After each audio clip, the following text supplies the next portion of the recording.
Dahil malaki po ang tsansa na tumbukin ng papalapit na bagyo ang Northern Luzon, ngayon pa lang naghahanda na ang ilang mga lokal na pamahalaan doon. Gaano nga ba kalakas itong bagyong ito? Narito ang Express Report ni Gerard de la Peña.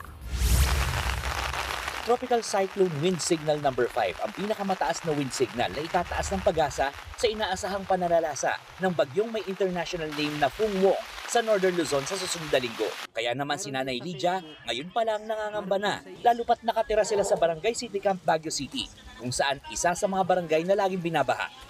Siyempre, saan tatakbo yung mga kasama natin? Noon, hanggang doon sa taas. Yung damit, tinataas sa konting mataas, gano'n.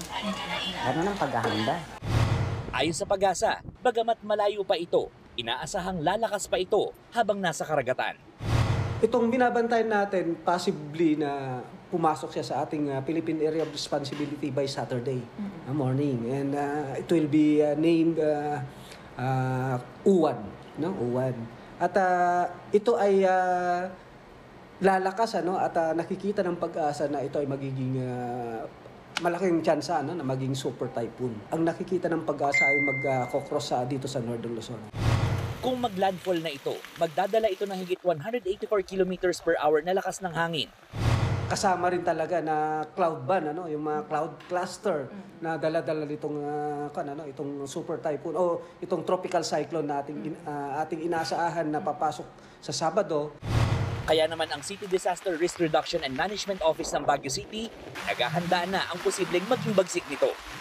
Year in, year out, ilang bagyo nang dumating. Kung ano man yung ginagawa nating maganda, pagpatuloy natin. At kung ano ba ang kulang, yun we have to improve on. Kung ano man sa una, kaya nating bumangon from that. And any emergencies and whatsoever, tawag lang po sila ng 911. Aasahan na ang panakanakang pag-uulan ngayong weekend habang papalapit pa sa Northern Luzon ang bagyong Fung Wong na tatawaging Uwan kapag nakapasok na ito sa Philippine Area of Responsibility. Sa Batanes, naglagay na ng pabigat at itinali na ng mga residente ang mga bubong ng kanilang bahay. Nagsagawa na rin ng pre-disaster risk assessment ngayong araw ang iba't ibang bayan at lalawigan sa Cagayan Valley Cordillera, Ilocos Region at Central Luzon.